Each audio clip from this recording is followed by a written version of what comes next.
Hi, I'm Barbara. They said it was just a joke, that locking me in the basement while the house caught fire was some twisted lesson in resilience. It builds character, my mother said, as smoke curled under the door. I survived. But they rewrote the story, said I panicked, said I did it to myself. Then they cut me out of the will, tried to sell my house, even filed a lawsuit for emotional distress. Now, they're on the porch, knocking, asking to be let back in.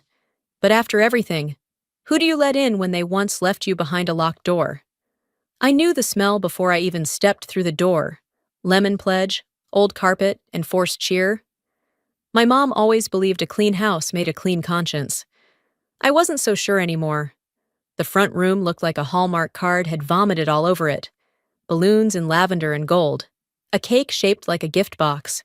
Isolde's 35th birthday banner strung across the fireplace like a crown. And everyone smiling too hard, too wide. I walked in, clutching the bottle of wine I'd brought out of politeness, not intention. "Barbara," Mom called from across the room, like she hadn't seen me in months, though she had texted 2 days ago, demanding I show up. "Look who made it! Isn't that wonderful?" "Sure is," I replied, my voice even, my jaw tighter than necessary. I could feel it already, the dance, the performative closeness, the unspoken reminders. Every fork was aligned like a soldier, every napkin folded with surgical precision. This wasn't a party, it was a presentation. Dorian came over, drink in hand, grinning. "Hey, sis, you look tired." I smiled without teeth. "Good to see you too." 15 minutes in, the lights dimmed and someone wheeled in a screen. Oh no, not the slideshow. "Time for memory lane," Mom announced, clapping too eagerly. I made for the edge of the room, but froze halfway through my second sip of sparkling water. There it was. Slide 3. A painting. Watercolor. Blue and violet storm clouds over a field of gold.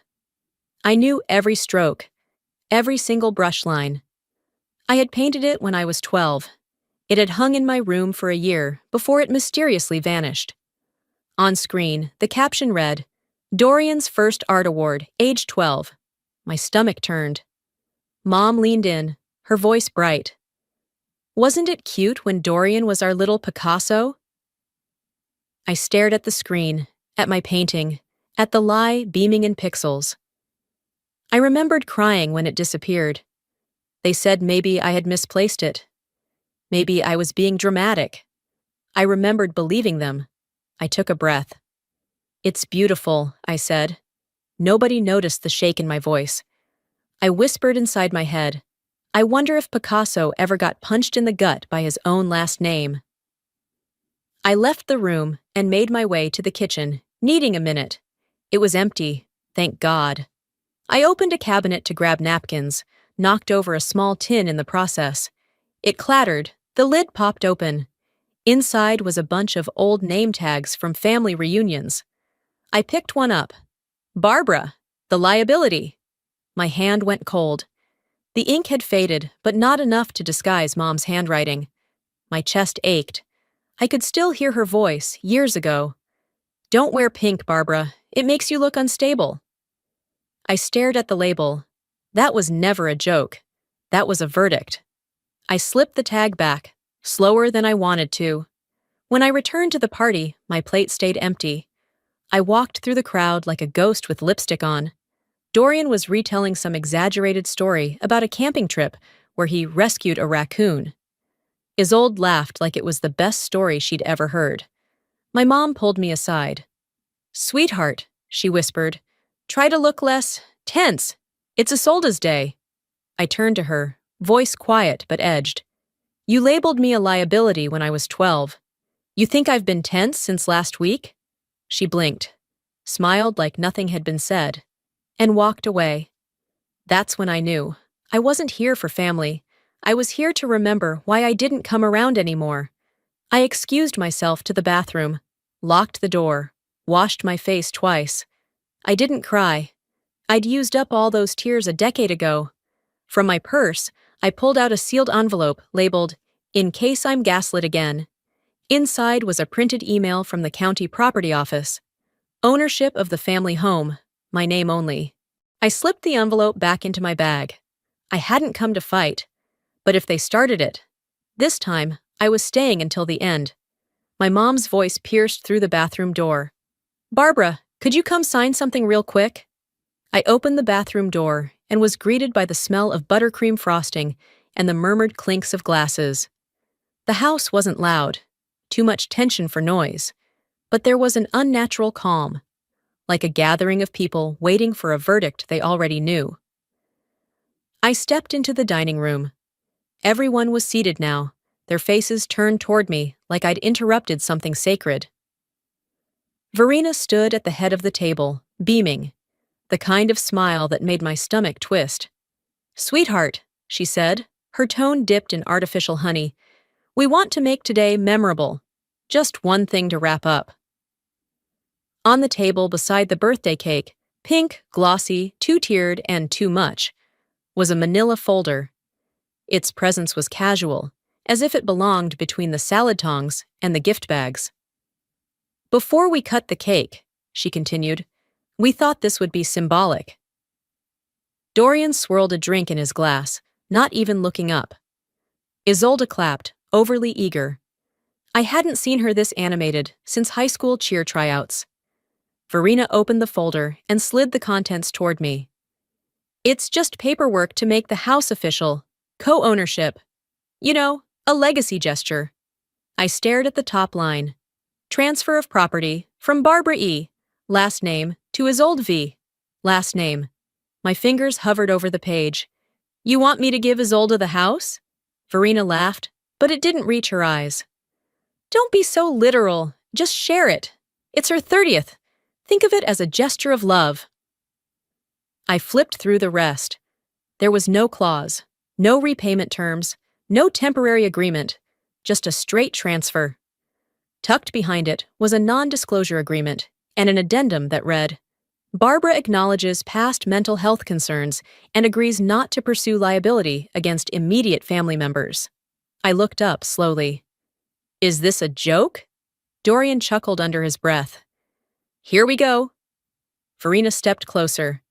"Barbara, healing only works if we stop holding on to the past." My hands were shaking, not from confusion, from clarity. Before I could speak, Dorian stood, grabbed a slice of cake, and smirked. "Maybe she's still mad about the fire." Isolde laughed too loud, then covered her mouth. Verena gave Dorian a sharp glance, but said nothing. I stepped back. "You locked me in a basement. I was 14. Dorian shrugged. "It was a dare. I thought you left." "You didn't even look for me," I said. He rolled his eyes and, before I could move, shoved the cake straight into my face. Gasps exploded around the room. Someone's phone clicked. Someone else laughed. I stood there, frosting dripping down my chin, and in that second, the room blurred. Smoke. The door slamming. The heat building under the doorframe, my voice screaming until it cracked. I blinked and I was back. No fire, just humiliation. Verena sighed. "Barbara, this is exactly the behavior we're trying to move past. This attitude is why you're alone." She turned toward the cake with a knife. I wiped my face with a cloth napkin. "You want me to sign over my house, but you never once gave me a room where I was safe." I grabbed my purse, turned, and walked to the door. Behind me, Isolde whispered, "Mom said she'd convince her." Verena's voice called out, saccharine and smug. "Barbara, don't walk away again. Be the bigger person." I turned just enough to look over my shoulder. I was always the bigger person. You just never looked down far enough to see me. The door slammed behind me. And suddenly, it felt like smoke again. But this time, I was running toward air. The street was quiet. I was halfway to my car when I saw someone standing by the mailbox, holding a piece of paper. She was holding a flyer, some neighborhood event printout half crumpled in her hand. I nodded politely, said nothing, and got in the car. My fingers trembled as I shut the door. The air inside was stale and heavy, the kind that clings to skin and memory. I didn't turn the engine on. I just sat there, palms resting on the steering wheel, trying to remember how to breathe like a person who hadn't just had birthday cake weaponized against her. My phone buzzed. One new message. From Isolde. You always overreact. That's why Mom had to tell people you needed help. There it was. The script. The family's favorite monologue, rehearsed, repeated, and refined over the years until it sounded like truth. But the line between overreaction and reaction is paper thin when the fire never stopped. I stared out the windshield at the hydrangeas lining the curb. They were always her favorite. Pink because blue made her look tired. That's what Mom used to say. But in that moment, all I saw was a wall. Soft-looking, but thick and rooted. Just like the silence they'd cultivated. Without thinking, my hand reached for the glove compartment. Inside was a weathered envelope with my name scribbled in my own handwriting, years old, creased from moves and neglect. I opened it like I had done too many times before. Inside, a copy of the official fire department report. Date-stamped, signed, and painfully specific. Victim was discovered unconscious in the basement. Entry required force through rear window. Door was locked from the outside. I exhaled so slowly, it almost hurt. The report always made my hands stop shaking. It didn't comfort me, it confirmed me. There's a difference. The memory didn't wait for permission. It came like smoke, fast, invasive, everywhere at once. It was summer, 14. The air conditioner had broken that day, and the house felt like it was exhaling heat with every breath. Dorian had dared me, his smirk as smug as it was careless. Bet you can't stay down there overnight. You're too soft, he said. And then the lock clicked. At first, I laughed. I thought it was a joke, a stupid prank. But then minutes passed. Then hours. Then the smell started. Plastic. Acrid and unnatural. I clawed at the door, my fingers raw. I screamed until my throat was sandpaper. I pounded until my knuckles bled. And then, nothing. The next memory was blue. Blue fluorescent lights above a hospital bed. The antiseptic sting of saline. The quiet beep of monitors tracking a life that almost slipped away without anyone noticing. Verena sat beside me, calm as church. They said you panicked and locked yourself in, she whispered, brushing hair from my forehead. It's okay. These things happen. You're just sensitive. The doctor nodded. Didn't question it. A week later, the school counselor smiled gently and said, Your mother mentioned you have a vivid imagination. Let's work on staying grounded. And just like that, the rewrite began. Sitting in my car, I opened my phone and scrolled through Facebook posts from that year. Mom's update, dated weeks after the fire, read, Barbara has always been such a creative spirit. Trauma is complex. Grateful she's doing better. Dorian's post was worse. We forgive even when people lock themselves in basements and scare us all to death. Family's what matters.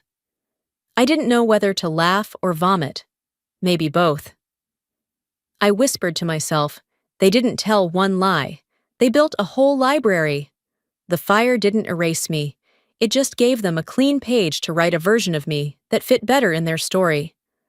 I looked at the report again, then back at the texts, the posts, the carefully curated fiction. My hand hovered over the delete button, but I didn't press it. I wasn't going to erase the evidence like they had tried to erase me. Instead, I sent the fire report to a private email with the subject line, If they ever try again. That's when the phone rang. Unknown number. I hesitated, picked it up. Ms. Barbara? A woman's voice said. This is Arliss, from down the street. We need to talk. I should have said something years ago. Arliss's voice cracked with guilt, but I kept mine steady. We talked for 20 minutes, her words painting the kind of truth I didn't know I needed. She'd seen the smoke from her kitchen. She called the fire department. She waited on the curb, yelling my name, while my family remained inside. Eating, talking, pretending. That night, I barely slept. I sat up rereading the fire report until the numbers blurred into ghosts. Around 2 a.m., a text came in from an unknown contact, No name attached. Just 5 words. I booked you with Dr. Klein. It was her. Verena had always had a thing for control dressed up as concern. The appointment was for 10:30 that morning. I should have canceled, but curiosity can be a reckless thing, especially when you've been gaslit by professionals before. I figured, if anything, I'd catch them in the act. The waiting room smelled like lavender and old carpet. It made my skin itch. I gave the receptionist my name and sat down across from a fish tank with no fish, just plastic plants swaying in a tiny artificial current. Dr. Klein's office was over-decorated. Books he didn't read. Degrees in frames. A sculpture that looked like something from a dentist's lobby.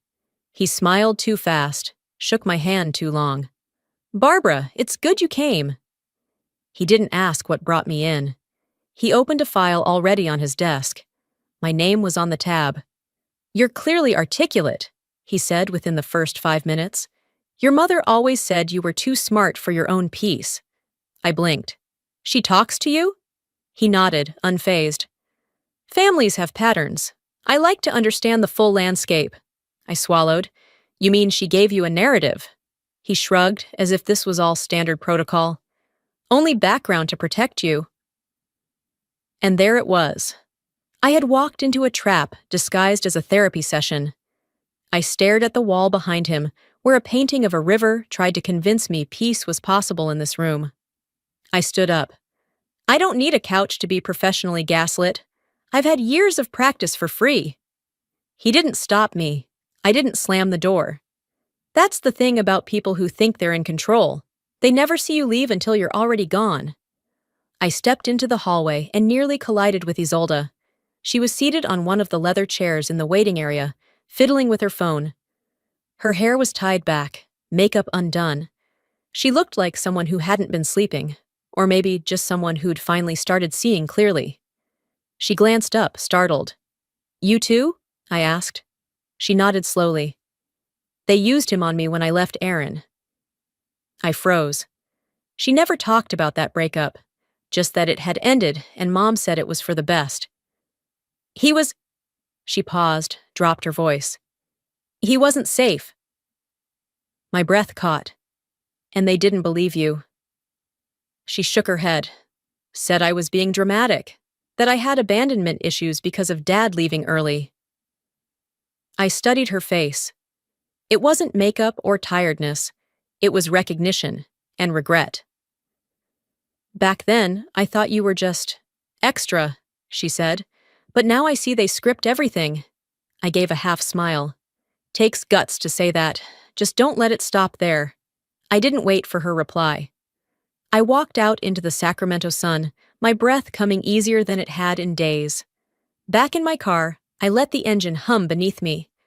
I was halfway through composing an email to my attorney when my phone buzzed again. Voicemail. Unknown number. I played it, speaker on. "Ms. Barbara, I'm calling from Sacramento Property Records. There's been a recent request to alter the deed to your home." I played it again, slower this time. Someone was trying to erase me, on paper. I sat frozen in the driver's seat, replaying the voicemail until the words imprinted in my bones. Alter the deed. The nerve.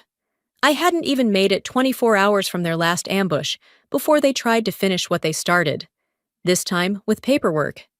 That night, after pacing the length of my apartment for what felt like hours, I collapsed onto the couch, laptop in my lap.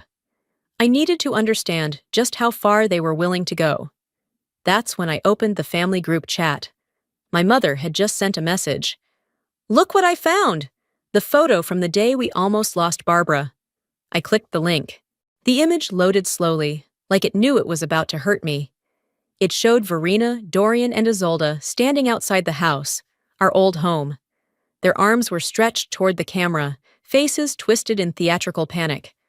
Behind them, smoke billowed in a neat swirl above the roof. The caption read, "We screamed until she was pulled out. That day changed us all." Changed you? You never even showed up. My chest tightened. That day, I had been unconscious. I hadn't seen anyone's face. I only remembered waking up under fluorescent lights and being told the firemen were Lucky to get me out in time. I zoomed in on the photo. Their clothes, their expressions. Something felt off. The colors were too crisp. The shadows didn't match the smoke. I ran the image through a reverse search. Less than a minute later, I found it. Originally posted 2 years after the fire. A church picnic. Same outfits, same backdrop. But no smoke, no urgency, no screaming. They didn't just edit the truth.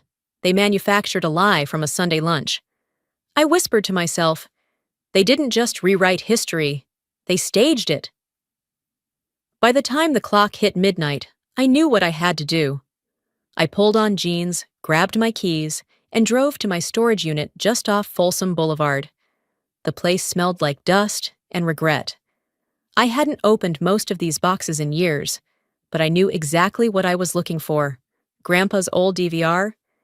He used to say it was for keeping an eye on the garden. I knew better.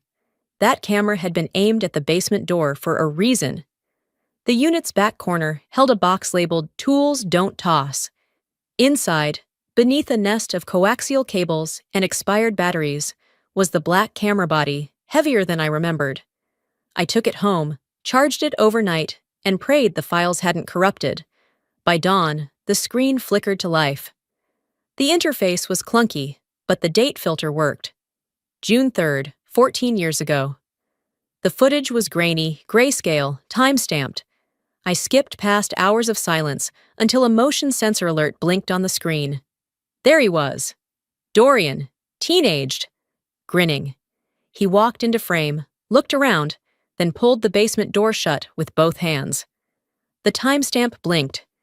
Then he reached out and turned the lock. I pressed pause. My heart stopped just for a beat. I kept watching. 10 minutes later, the camera caught shadows flickering under the door. Smoke began to curl upward. The lower half of the frame danced with rising heat. No one came. Then, my hands, banging from the inside. My fists slamming against the wood. Still, no one came. I watched that version of me disappear behind the camera's final frame, and something inside me settled. Not like peace, like proof. I saved the clip in 3 formats, uploaded one to a secure drive, emailed another to myself under the subject line, in case they deny me again. They say the camera doesn't lie. I wish I'd believed that sooner. Before they convinced me, I imagined everything. Later that morning, I reopened the doctored photo. My finger hovered over the download icon. Just one last save before I deleted it from the chat, just to remind myself what I was up against. A notification flashed at the top of the screen. Verena just shared this photo in a public post. Tagged, Dorian, Isolde, and Barbara. I clicked View Post. First comment, so brave. You all should be proud of how you protected her.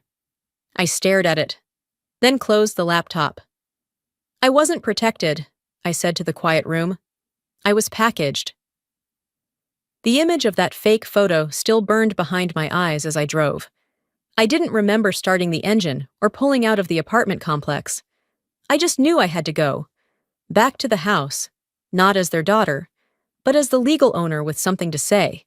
It was early afternoon by the time I pulled up to 184 Riverside Lane. The house looked smaller than I remembered. Or maybe I had finally grown into the woman who no longer needed to shrink herself to fit inside it.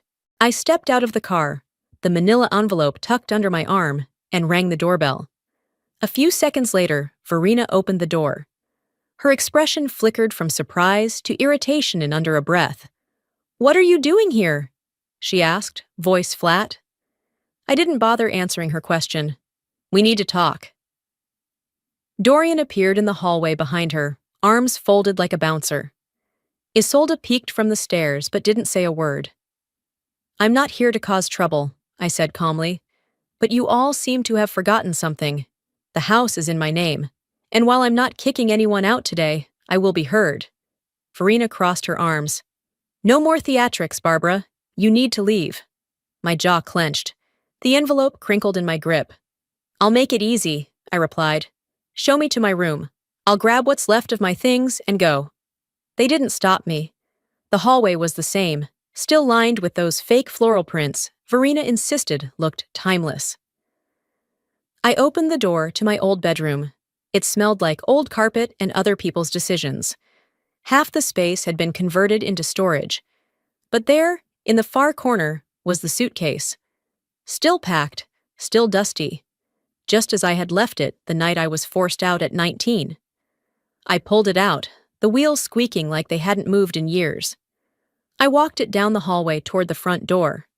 As I passed the living room window, I noticed our neighbor, Mrs. Langley, watering her plants. Verena stepped outside and called out to her, smiling sweetly. "Barbara's going through another one of her dramatic spells." I stopped in the driveway, turned just enough to be heard. "I'm not dramatic," I said clearly. "I'm detailed. There's a difference." The suitcase hit the trunk with a thud. I didn't look back. I drove straight to Tina's house on the other side of town.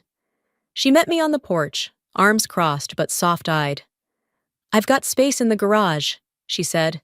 "It's hot, but it's yours." I didn't need more than that. The space was barely wide enough to fit a car and a work table. Boxes of tax forms and tools lined the walls. But it was mine for now.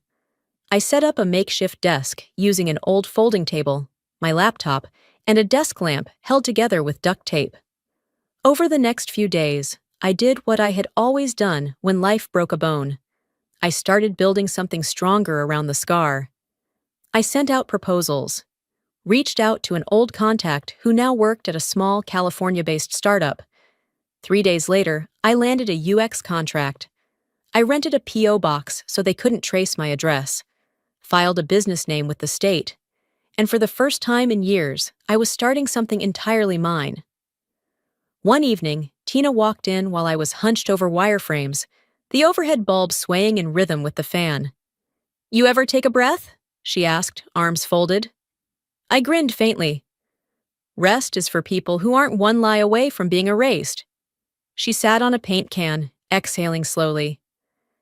"You're not running away, you know. You're building your own hallway." I nodded. That line stuck with me longer than it should have. Later that night, after Tina went to bed, I opened my email. Subject: Potential buyers list, 184 Riverside Lane. I froze. I opened the attachment. Verena was trying to sell the house, my house, without so much as a conversation. The listed broker? Same agent she used when she transferred Grandpa's cabin to Dorian years ago under the guise of simplifying estate logistics. Some people fake memories, some fake ownership, but I never thought they'd try to sell my name. The next morning, I didn't brew coffee. I didn't check the weather. I drove straight to the Sacramento County Recorder's office before my pulse had a chance to slow down. My inbox still held the listing email, and I'd printed the PDF at a FedEx store at 7 on the dot. A name was circled in red, same broker Verena used when she quietly handed Dorian Grandpa's lake cabin. History was not just repeating, it was being Xeroxed. Inside the county building, the clerk behind the glass partition tapped her keyboard like she was trying to break it. "Address?" she asked. 184 Riverside Lane, I said. My voice was steady, but my jaw was tense. She nodded, clicked again, and squinted at her screen. "Looks like a recent motion's been filed to amend historical ownership. Says you relinquished claim voluntarily, due to mental health concerns." I blinked. "What?" She turned the monitor slightly. "It's notarized, effective last Friday." I stepped back, heat crawling up my neck. That's a forged signature. I never signed anything, and I sure as hell didn't relinquish anything. She handed me a printout. I read the language aloud, voice shaking only slightly. "This confirms the removal of Barbara, last name, from all rights, claim, or access to the property at 184 Riverside Lane." Same phrasing they used the night they packed up my stuff in a single suitcase and told me, "You're not welcome here." They hadn't disinherited me today. They just finally put it on paper. I took the document, folded it carefully, and walked out without saying another word. I didn't go back to Tina's garage. I didn't go to the co-working cafe where I usually built wireframes and answered client emails. I drove to a quiet spot near 19th and L, parked in front of the Red Maple Cafe, and waited. At 11:15, Arliss walked in. She looked smaller than I remembered. Maybe it was age, or maybe it was the weight of silence finally sitting too long in her bones. "Thanks for coming," I said, pulling out a chair. She sat slowly, setting a manila folder on the table. "I was your neighbor, the day of the fire. I saw everything." Her hands trembled around a cup of black coffee. "I heard the banging. I heard you screaming. I was the one who called 911. Not your mother, not your brother. No one was outside when the trucks came. They were still in the house when the firefighters broke in." She pushed the folder toward me. Inside was a copy of her statement, an incident report she had filed back then and never followed up on. I swallowed hard. "Why didn't you say anything?" She hesitated. "Your mom told people you weren't well, said you made things up, that you had episodes." I nodded, not surprised. "I didn't speak up because I thought, maybe she was protecting you. Maybe I misunderstood." I looked her dead in the eye. "I've heard worse from people who looked me in the eye and said they loved me." Tears welled in her eyes. "It was wrong. I should have done more." I closed the folder gently. "You did enough. You remembered." We sat in silence for a minute, long enough for me to realize how much this meant, and how little it changed what had already been done. As I left the cafe, I opened the folder again. Tucked behind the report was something I hadn't seen. A call log, time-stamped from the morning of the fire. First caller ID, Arliss's landline. Not Verena, not Dorian, not anyone from the family. My phone buzzed just as I reached my car. Email, from Dorian. Subject, "Let's be civil, you're embarrassing yourself." I didn't reply right away. I just stared at the screen. Then I whispered, "You haven't seen embarrassment, but you're about to."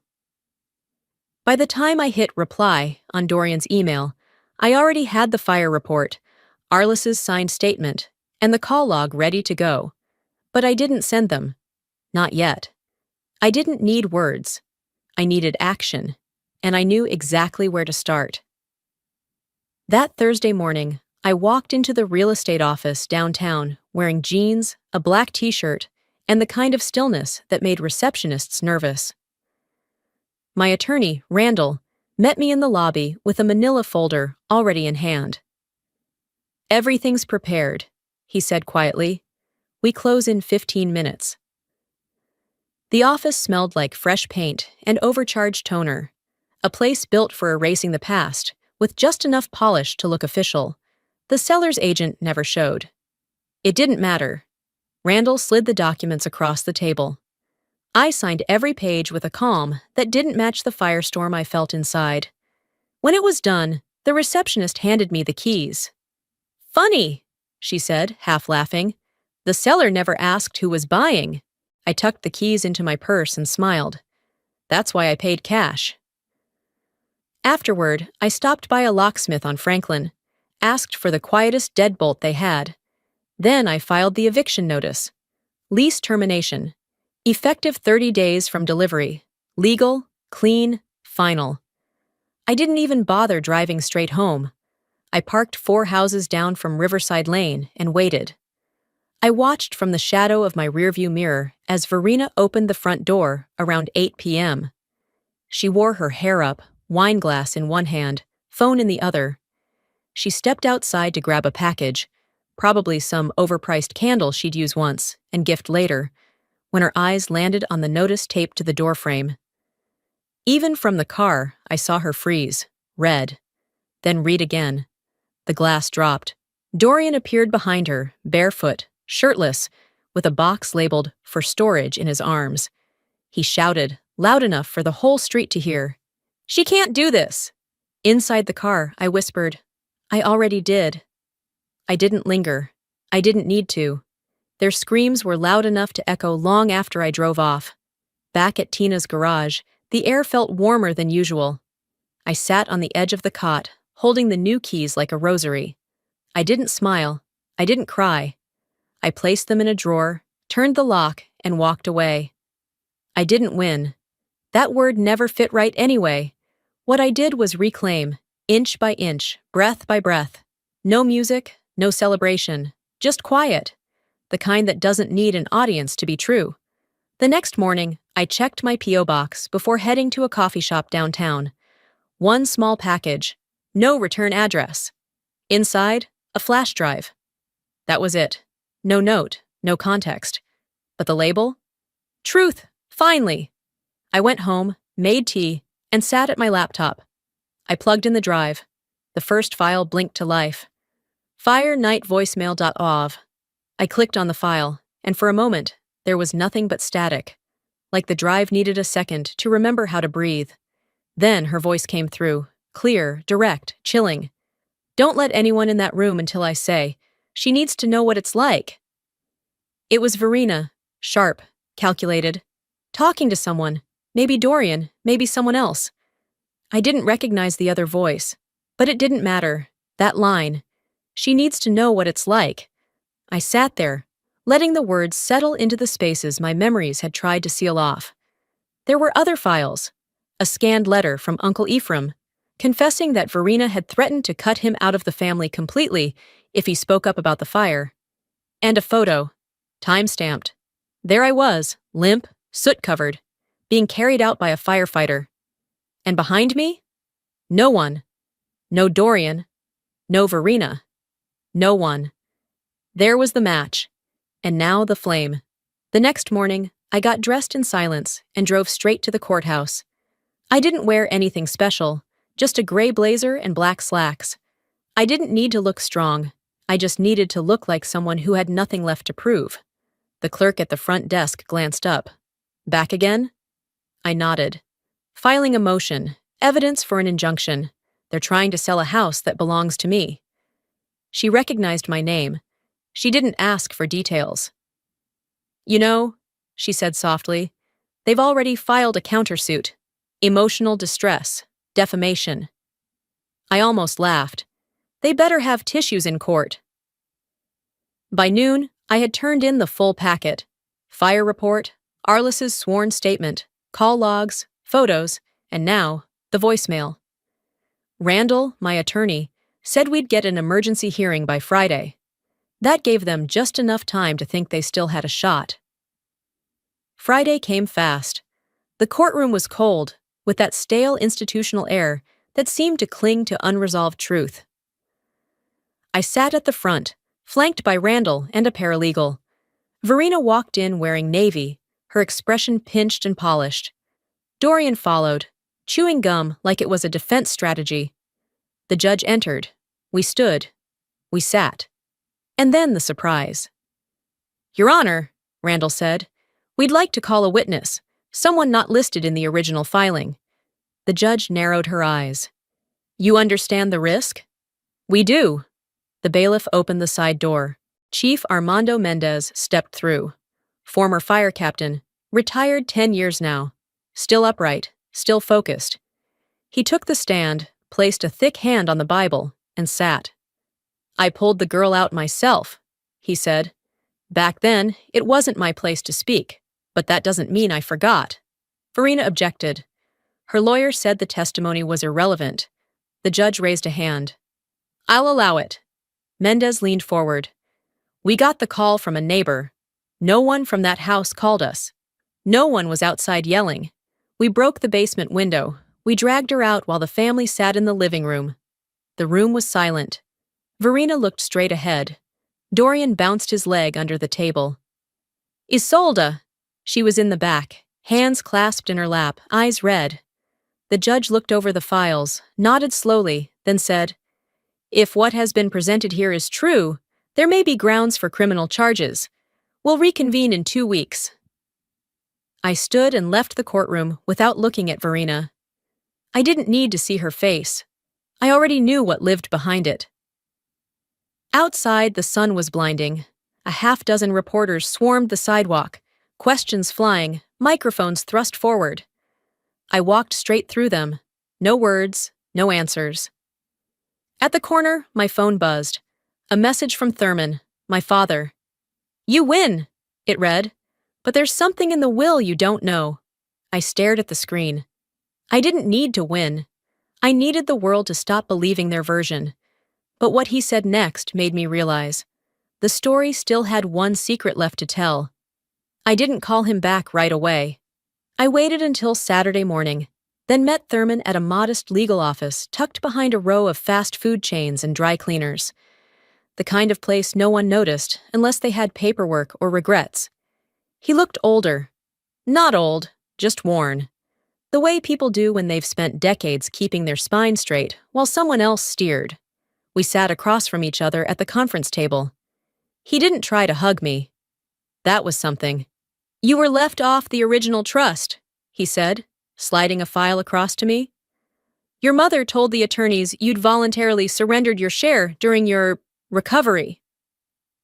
That word. He avoided my eyes.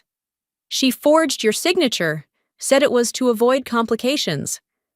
I didn't speak, just let the silence bloom like a bruise between us.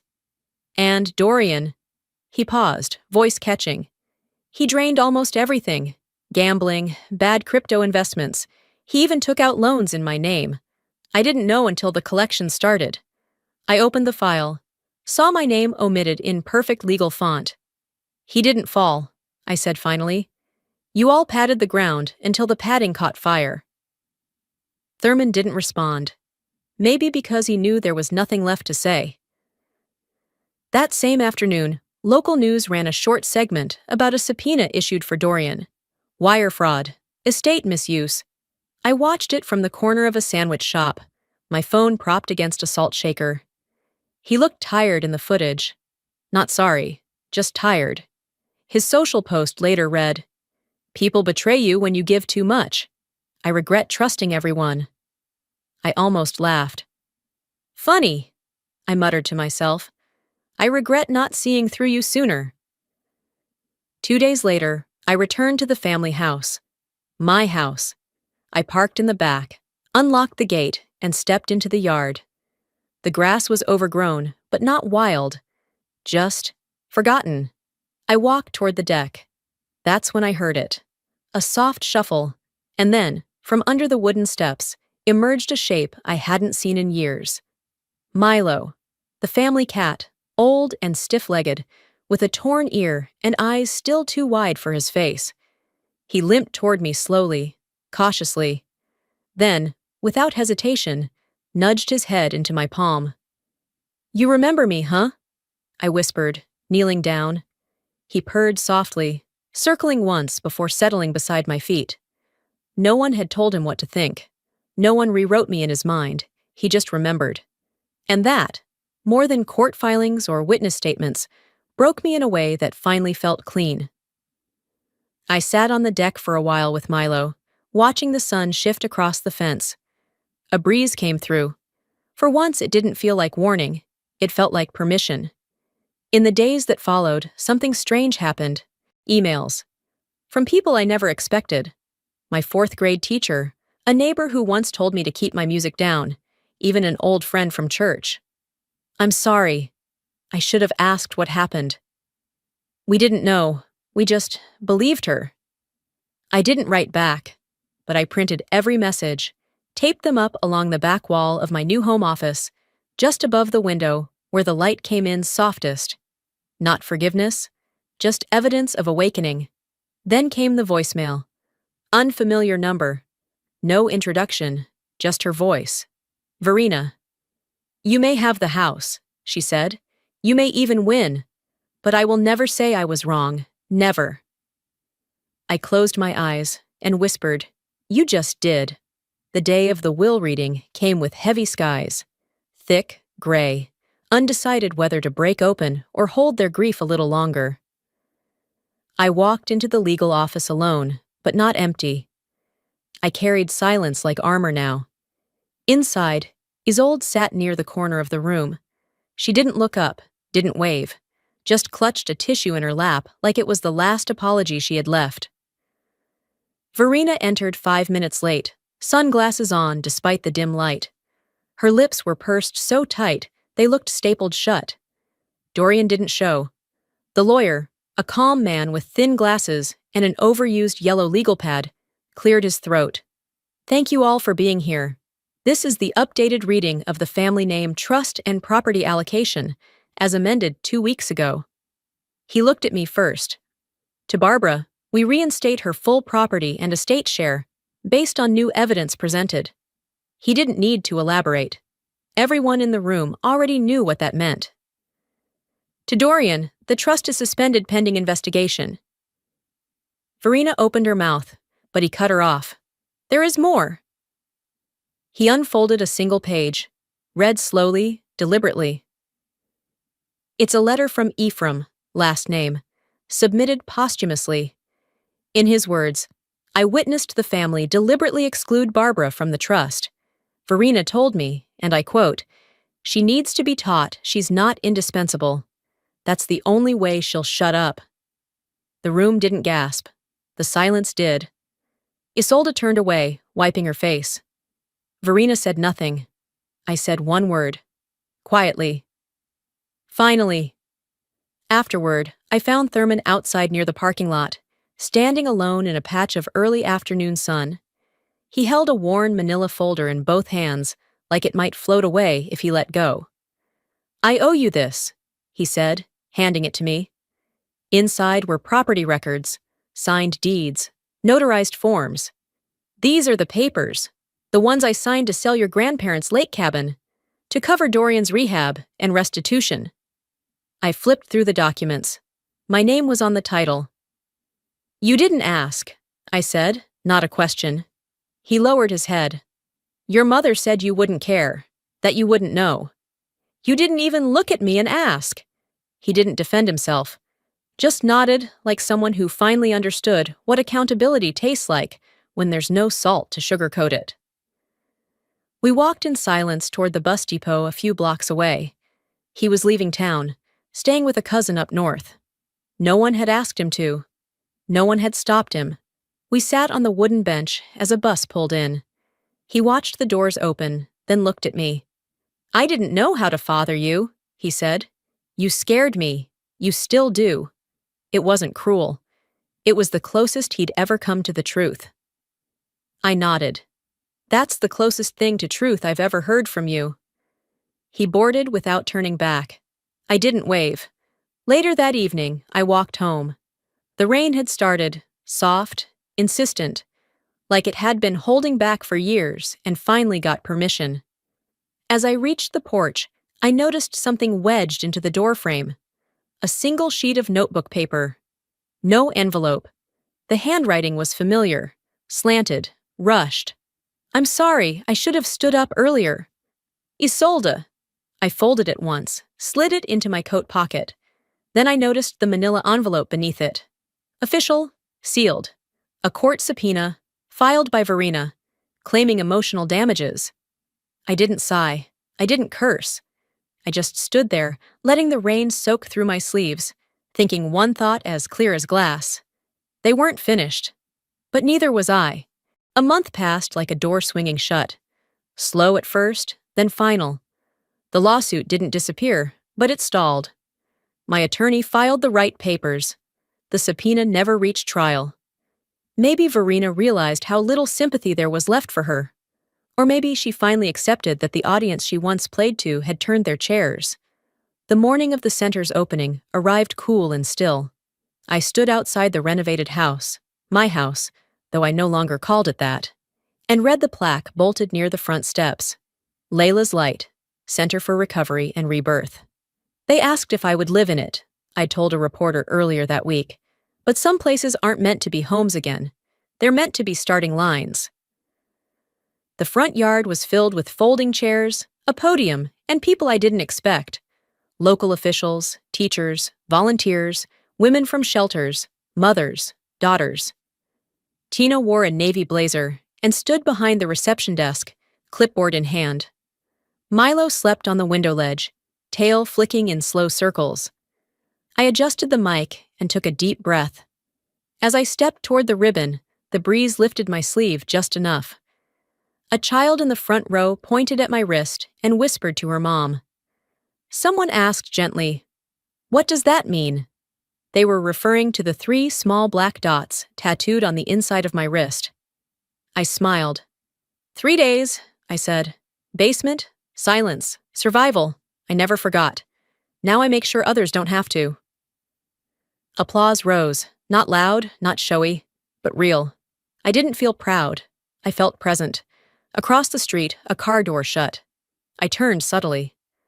Verena stood near the sidewalk, her posture tight, eyes shaded beneath sunglasses she no longer needed. Dorian hovered a few steps behind her, thinner, worn. They didn't cross over. They just stood and watched. A young reporter approached with a notepad. Verena shook her head and stepped back. Dorian said something low, maybe to her, maybe to himself. She made this about her. And from the edge of the crowd, Isolde stepped beside him and answered, without looking at either of them.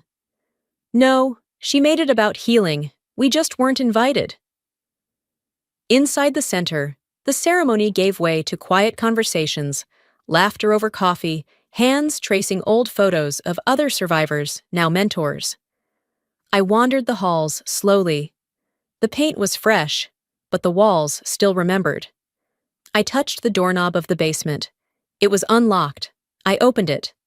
The stairs were carpeted. Lights gently glowed down the railings. At the bottom, cushions, art supplies, a low bookcase full of journals. I stood in the doorway and whispered, I was never weak. I was waiting. Then I locked the door, not to keep anyone in, but because the day was done. Later that night, I turned off the lights room by room, my footsteps soft on the hardwood. When I reached the front door, I paused and looked back at the quiet hallway. I didn't reclaim the house, I said softly to the dark. I reclaimed the silence, and I filled it with my name.